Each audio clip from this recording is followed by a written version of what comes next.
នៅក្នុងស្ថានភាពនៃការភេសជ្ជទិដ្ឋភាពជាច្រើននៃជីវិតคล้ายជាមិនប្រកបប្រជាប៉ុន្តែការមានកនៅតែបន្តដែលនាំមកនៅការទទួលខុសត្រូវភាពងាយរងគ្រោះនិងតម្រូវការនៃការថែទាំសម្រាប់ស្ត្រីមានផ្ទៃពោះដែលរស់នៅក្នុងជំរំភេសជ្ជការទទួលបាននូវការថែទាំមុនពេលសម្រាលគឺជាបញ្ហាប្រឈមមួយចម្ងាយផ្លូវការព្រួយបារម្ភពីសុវត្ថិភាពនិងសេវាដែលរំខានអាចបញ្ជាការទទួលបានសេវាសំខាន់ៗនៅមណ្ឌលសុខភាពខណៈដែលការថែទាំនៅកំឡុងពេលនេះគឺមានសារៈសំខាន់បំផុតការថែទាំមុនពេលសម្រាលឬ ANC គឺជាអន្តរាគមន៍ដែលបង្ហាញឲ្យឃើញនិងចាំបាច់ដែលការពារសុខភាពទាំងម្ដាយនិងទារកទើបនឹងកើតវាអនុញ្ញាតឲ្យកំណត់អត្តសញ្ញាណហានិភ័យដំបូងការបញ្ជូនទាន់ពេលវេលានិងការត្រួតពិនិត្យជាបន្តក្នុងកំឡុងពេលមានផ្ទៃពោះសម្រាប់ស្ត្រីដែលភេសជ្ជទំនងជាប្រឈមមុខនឹងភាពតានតឹងអាហារូបត្ថម្ភមិនគ្រប់គ្រាន់និងការទទួលបានសេវាមានកម្រិតការថែទាំមុនពេលសម្រាលទៀងទាត់មិនមែនជាជម្រើសទេតែវាជាការសង្គ្រោះជីវិតម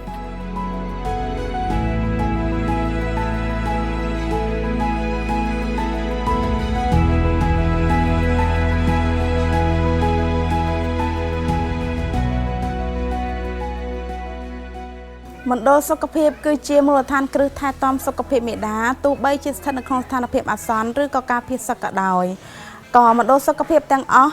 ផ្ដល់សេវាថែទាំមុនពេលសម្រាលដល់ស្ត្រីគ្រប់រូបប្រកបដោយគុណភាពនិងការគោរព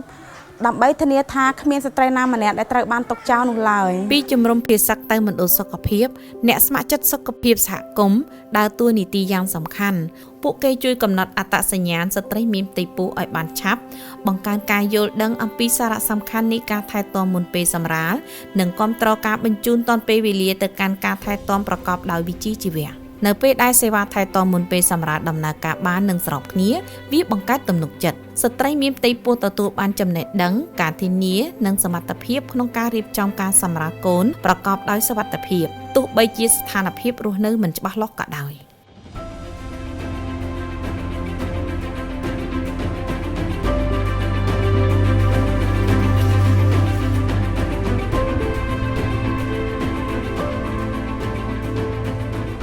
អង្គការទូតសហពិភពលោកអន្តរជាតិប្រចាំប្រទេសកម្ពុជាបានធ្វើការសហការជាមួយនឹងអាជ្ញាធរសុខាភិបាលអាជ្ញាធរមូលដ្ឋានដើម្បីពង្រឹងសេវាគាំពារមាតានិងទារកតាមរយៈការគាំទ្រសេវាសុខាភិបាលនៅឯសហគមន៍បុគ្គលិកសុខាភិបាលជួរមុខការបញ្ជូនការថែទាំមុនពេលសម្រាលទោះបីពួកគាត់ស្ថិតនៅក្នុងគ្រាលំបាកឬមួយការផ្លាស់ទីលំនៅក៏ដោយ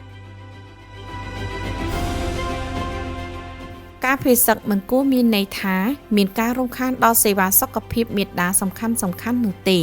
តាមរយៈកិច្ចខិតខំប្រឹងប្រែងរួមពីគ្រួសារនិងសហគមន៍ដល់បុគ្គលិកសុខាភិបាលនិងដៃគូការថែទាំសម្រាប់បានដល់ស្ត្រីមានផ្ទៃពោះនៅគ្រប់ទីកន្លែងគ្រប់ការមានផ្ទៃពោះសមនឹងទទួលបានការថែទាំហើយម្ដាយគ្រប់រូបសមនឹងទទួលបានការការពារការថែទាំផ្ទៃពោះមុនសម្រាលគឺជាវិធានការមួយដែលត្រូវបានបញ្ជាក់ថាមានប្រសិទ្ធភាពនិងមានភាពចាំបាច់យ៉ាងខ្លាំងក្នុងការការពារសុខភាពមាតានិងទារកការថែទាំផ្ទៃពោះមុនសម្រាលមិនមែនជាជម្រើសទេប៉ុន្តែវាជាការសង្គ្រោះជីវិត